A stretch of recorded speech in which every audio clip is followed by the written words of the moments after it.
Okay, great. So Larry, while you're warming up, I'll get your slide up. But come on up and say hi.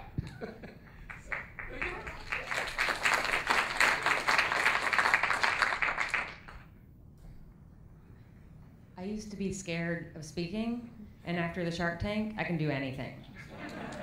So talk about courage, this is nothing.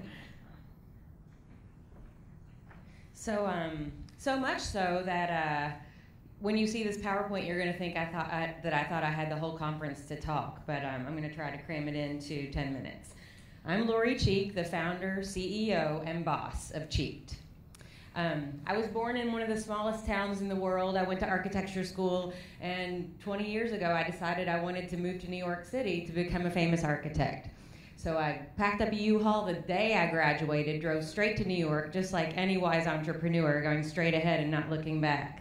And then I found myself here, in a city of 8 million strangers, where bumping into people on the street, people hardly say excuse me, much less hello.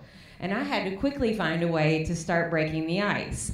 And a friend of mine gave me this silly microphone years ago, and I've started taking around interviewing people about their state birds, and people actually wanted to talk into this toy microphone. And I found myself with a dozen new friends from this ridiculous stunt. So it's always kind of been in my gut to figure out how interesting ways to meet people. And after 16 years in the corporate world, working in architecture and design for brands such as Vitra, Christian Dior, I had one of these. And I did not get struck by lightning. I had an idea that wouldn't go away. So where it all started was in a restaurant in Soho. I was out to dinner with another architect, and I had excused myself from the table. And when I came back, he had scribbled on the back of his business card, "Want to have dinner?" And he slid that to a woman as we were leaving the restaurant. He left with a date, and I left with an idea. So before my business Cheeked, there were all these quirky ways where you could introduce yourself to strangers. So slipping a note, a cocktail napkin with a phone number, or even handing someone your business card. And with my friend Casey's business card, I could quickly see his Facebook page, his Twitter information, and his LinkedIn. I would know everything about him. And within a matter of minutes, I could be at Casey's front door with the information on a business card, which is a bit too much information to hand to a stranger. So I invented this deck of cards called Cheeked. It was 50 ice-breaking pickup cards, so you could slip them to a stranger in a cab, on the street, as the subway doors are closing, and each card had a humorous icebreaker, such as "act natural, we can get awkward later." Or hopefully they have a sense of humor when you hand them this card, or for the subtle. And each card had a unique code that led to a privacy-protected online profile on the Cheeked website, which couldn't be searched unless you'd been handed a card. So, I worked my tail off on this, and after a few months, we were covered on the style section of the New York Times as the next generation of online dating, which is when I thought I was going to be a billionaire in a matter of days. I was covered in equivalents all over the world. This is the cover of Norway's national paper. These are other articles from Sweden and Elle magazine. I found myself on Associated Press and all kinds of international news stations.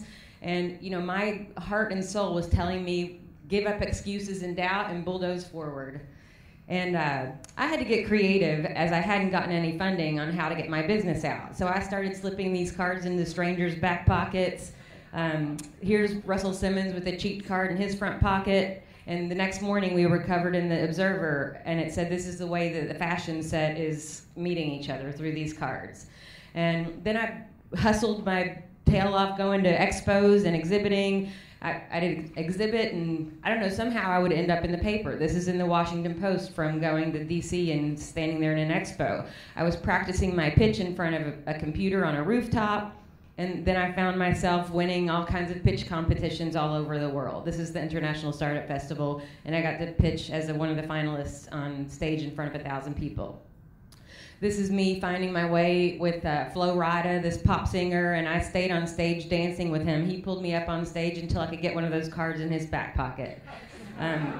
And just as a creative architect, I had to get kind of interesting ways to get the word out. So this is me, guerrilla marketing, putting these cards all over New York City. These are on the subway platforms. I was sidewalk chalking, hanging signs all over the place. Any place I could put the Cheeked name out there, I would. This is just me expoing all over the world, speaking every opportunity I could, even when I was scared. And more news. At this point, I still think I'm going to be a billionaire. And how was I searching for money at this time? So I want to do this slide first. I did everything I could. I spent all my money and I ran out. So then I started selling all my things on Craigslist, Amazon.com. I was walking dogs. I entered competitions. Whatever I'd win, I'd sell them on Amazon, eBay, Craigslist. I did mystery shopping, focus groups. I was watering people's plants. And then I ended up renting out my apartment for 14 months on Airbnb until I almost got evicted. So I was running my business out of a suitcase for 14 months. And I made about $70,000 doing that. And, I had posted on Angel List. I had met with VCs. Alan Patrick Koff of Graycroft called me in after that New York Times article, and I thought he was going to give me millions of dollars too, but still, I just think he thought I was funny. Anyway, I never got it. So then I'd hit a wall. And what else would an entrepreneur do other than think just because you hit a wall doesn't mean there's something on the other side? So then I found myself walking down that scary shark-infested hallway of the Shark Tank in front of 5 of the meanest billionaire investors in the world, telling them my passion. And I didn't know that they would give me money or not, but I took the shot, and I knew that 8 million people view that show. So Mark Cuban was the one I had my eye on. And the second I said, I can change the population with this idea, he threw his hands up. I felt like I'd been stuck with a sword, and he said, "You're delusional, I'm out." So then I had to look at the rest of them. And then Kevin O'Leary, my best friend, he basically heard my business model and said, you need to take your business behind a barn and shoot it like a rabid dog.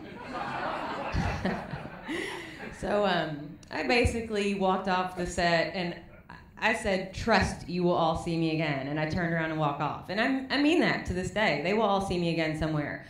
So, I got back to New York. There was this huge cloud over my business, and I was waiting for the show to air. And then I started doing talks about my heart and soul, this idea of breaking ice in the real world. And someone ended up seeing my determination, which means they knew I was never going to give up no matter what. And now we've relaunched the brand new Cheeked. There was a guy that came to me right before I'd actually gone out to film the Shark Tank. And he's a tech-savvy serial entrepreneur. He was what I needed from day one. And here's my partner, Roger. He's based in New Jersey, and he's helped me finance and fund and pivot the business into the new Cheeked. So we've got a mobile app. I encourage you all to download on iTunes right now. And the problem it's solving is misconnections. So if you've ever spotted an intriguing stranger, you no longer have to slip them a card. I'm just going to flip through these because I think I'm taking too long, but you don't have to catch them with a card anymore. You can let our app and the Bluetooth become your wingman. So it's a Bluetooth-enabled dating app, and we're using another startup's technology that your phones become a beacon. We've hired Fueled out of Soho on Broadway, and I'm just saying that because the real estate there, you know how much they must be costing. So this new app has cost an arm and a leg. You basically connect with Facebook, you upload your pictures, and you go about your day. So this app will connect you within a 30-foot radius. So anyone in here right now that had the app, your phone would give you an immediate notification of everyone else in here that's single. And if you both decide that you like each other, you press the Get Cheeky button, and then you're able to communicate on the app without giving any personal information away. So it's a little bit like my initial concept, but you no longer have to slip this person a card. The app does it for you. So the people that were intimidated to walk up to someone and hand them a piece of paper, this app is doing the work for you. So this is the chat area, and the beauty of this, any wearable device can become the beacon, so you don't even have to have your phone. You can have your Google Glass or your Fitbit on, and it makes the connection for you. So if you're running down the West Side Highway, every cutie that you've seen every morning, you'll start to connect with. And the future of Cheeked is we can start setting beacons up in Times Square all over the place. So if you've missed the person by 5 minutes, that could have been the love of your life, but then it'll tell you, oh, you just missed Lori C 25 times. I mean, there's something there. So you'll capture their profile even though you may not have just missed them. So I hope that you will all download the app, never miss a connection, and be stubborn, don't look back, and when looking for money, give up excuses and bulldoze forward. That's Cheeked. Thank you.